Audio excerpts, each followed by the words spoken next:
اللہ رب العزت اپنے کلام مجید کے اندر ارشاد فرما رہا ہے، کیا جاننے والے اور کیا نہ جاننے والے برابر ہو سکتے ہیں؟ ہرگز نہیں دوستو، ٹھیک ہے۔ اللہ کے نبی ارشاد فرما رہے ہیں، اطلب العلم ولو کان فی الصین، علم کو طلب کرو اگر تمہیں چائنا بھی جانا پڑے۔ تو دوستو، علم کا حاصل کرنا یہ اشد ضروری ہے، یہ زندگی کی ریکوائرمنٹ ہے۔ اگر ہمارے پاس علم ہے تو ہم صحیح قدم اٹھائیں گے، اور علم شریعت ہو تو نور علی نور۔ علوم کی کئی اقسام ہیں، جس کے اندر شریعت کا علم جو ہے یہ انسان کے لیے اشد ضروری ہے۔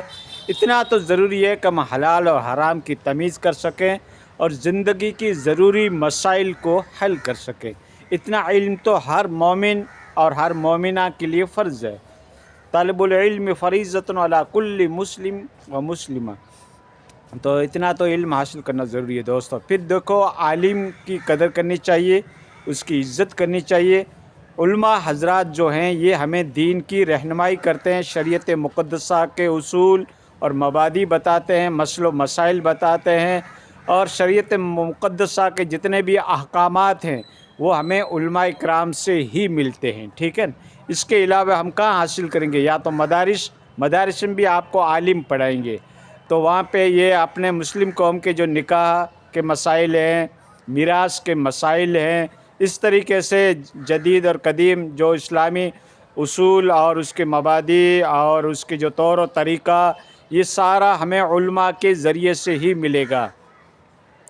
تو ایک عالم جو ہوتا ہے اس کی رسپیکٹ کرنا، اس کی عزت کرنا ہر مومن کے لیے ضروری ہے۔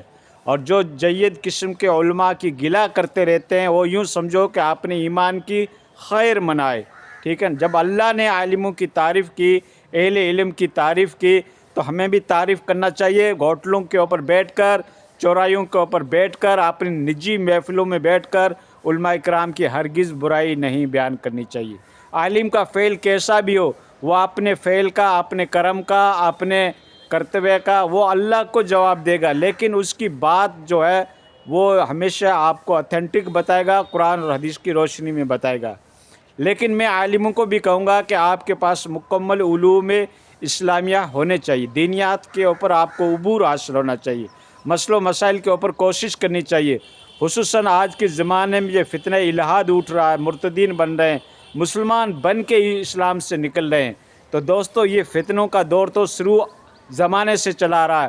حضرت ابوبکر صدیق رضی اللہ تعالی عنہ پہلے خلیفہ کے ٹائم منکرین زکوٰۃ ہو گئے تھے، ارتداد کا ماحول ہو گیا تھا، وہ مسلمان ہی تھے، لیکن یہ فتنہ کا دور چلا۔ پھر حضرت عمر فاروق رضی اللہ عنہ کے دور کے اندر رومن اور پرشین امپائر سے مقابلہ کرنا پڑا۔ پھر حضرت عثمان غنی کے دور کے اندر بلوائیوں کا فتنہ پیدا ہوا۔ پھر حضرت علی کرم اللہ وجہہ کے ٹائم تو فتنوں کا ایک سمجھو کہ باب ہی کھل گیا، کہیں خارجی، کہیں ناسبی، کہیں اموی، ان فتنوں سے حضرت علی کرم اللہ وجہہ کو جوجھنا پڑا۔ تو ان لوگوں نے اتنی محنتیں کی، کوششیں کی، اور فتنوں کا سد باب کیا، ان کا رد کیا، ان کا ڈیفینس کیا، اور صحیح دین کا پیغام لوگوں تک پہنچایا۔ اللہ کے نبی نے کہا کہ تمہارے اوپر لازم ہے میرا طریقہ اور میرے خلفائے راشدین کا، علیکم بسنتی و سنت الخلفائے راشدین المہدین۔ تو دوستو، اسلام جو ہے اس کے اندر کئی نصیب و فراز آئے، کئی اتار اور چڑھاؤ آئے۔ اسلام نے کئی ایک حالات کے تھپیڑوں سے گزرتا ہوا اسلام ہم تک پہنچا ہے۔ ہمیں تو پک پکایا ہوا حلوہ ملا ہے۔ اسلام کی خاطر لوگوں نے کتنی کوششیں کی، کتنے فتنوں کا سد باب کیا، کتنا ارتداد ہوا، کتنے فتنے ہوئے، کتنے کنٹروڈکشن ہوا آپس کے اندر، اسلام کو ماننے والوں کے اندر۔ کہیں ناسبی پیدا ہوئے، کہیں رافضی پیدا ہوئے، کہیں معتزلہ پیدا ہوئے، کہیں جبریہ پیدا ہوئے، کہیں قدریہ پیدا ہوئے، اور کئی کیا ہے کہ کس طریقے کے فرقے بنتے گئے، عشریہ، ماتریدیہ، اب کون سے فرقوں کو میں آپ کو گناؤں۔ لیکن آج کے دور کے اندر جو جدید قسم کے فتنے اور جو کہیے کہ جدید قسم کے گروہ جو ہیں وہ تو مزید بڑھتے ہی جا رہے ہیں، اور ہم لوگوں نے یہ ڈیوائیڈ کر رکھا ہے فرقوں کے اندر دین کو، کہیں بریلی، کہیں دیوبندی، کہیں مودودی، کہیں قادیانی، کہیں اہل حدیث، ایک گوہری فرقہ بھی پیدا ہو گیا، اور ایک نیا فتنہ پیدا ہوا ہے شکیل بن حنیف کا، بہاری بابو ہے۔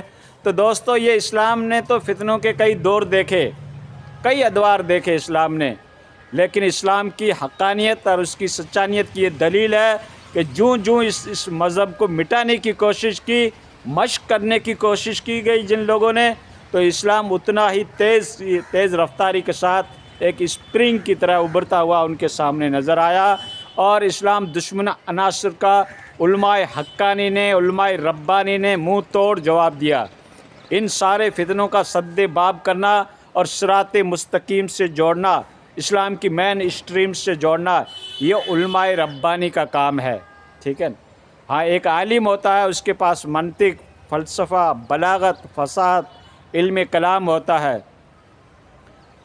ان کو اللہ تعالیٰ نے ایسی فراست دی ہے، ایسا ادراک دیا ہے، ایسے اس کے دماغ کے اندر وسعت پیدا کی ہے کہ وہ علمی اعتبار سے دلائل کی روشنی میں، ارجومنٹ کی روشنی میں، ریفریشنس کے اعتبار سے وہ کیا ہے کہ منہ توڑ ڈیفینس کر سکتا ہے ان ارتداد کا، ان فتنوں کا جو کیا ہے کہ اسلام کے اوپر آبجیکشن اٹھاتے ہیں، اسلام کے اوپر اعتراضات کرتے رہتے ہیں، اسلام کو معاذ اللہ حقیر بتانے کی اور اسلام کے اندر غلطیاں ڈھونڈنے کی کوشش کرتے ہیں۔ ان کو علماء حقانی جس کے پاس علمی صلاحیت ہے، جن کے پاس علمی استعداد ہے، جن کی کوالیفیکیشن اسٹرانگ ہے، وہ اس کو منہ توڑ جواب دیتے ہیں قرآن اور حدیث کے ریفرنسز کے طور پر، اور عقلی اور نقلی دلائل کے ذریعے سے ان کا منہ توڑ دفاع کرتے ہیں۔ جو جید قسم کے عالم ہیں، جن کے یہاں علم اور فراست اور لاجک اور عقل اور دماغ کو اللہ تعالیٰ نے ان کی صلاحیت کو ایسا پیدا کیا ہے کہ جو دین برحق کی جو ان کے پاس فراست آ گئی ہے، ان کے پاس افہام اور تفہیم آ گیا ہے، اس روشنی کے اندر وہ عالم اس کا دفاع کرتے رہتے ہیں، چاہے کسی بھی کیٹیگری کا، کسی بھی نوعیت کا، کسی بھی قسم کا اگر اسلام کے اوپر اعتراضات ہوتے ہیں تو ایک عالم کی ذمہ داری ہے۔ اور دوستو عالم کا وہ مقام ہے جس کو ابلغ گھوڑا بھی نہیں پہنچے گا، ٹھیک ہے نا، فلاحی کا یہ ڈائلاگ ہے۔ عالم جو ہے اس کو اللہ تعالیٰ نے انبیاء کا وارث بنایا ہے۔ پیغمبر اعظم کی کتنا اسٹیٹس ہوتا ہے، اللہ تعالیٰ نے ان کو کتنی فضیلتیں دے رکھی ہے، کتنے مراتب دے رکھے ہیں، جو اللہ کے مخلص بندے ہوتے ہیں، اللہ کے چنے ہوئے بندے ہوتے ہیں پیغمبر۔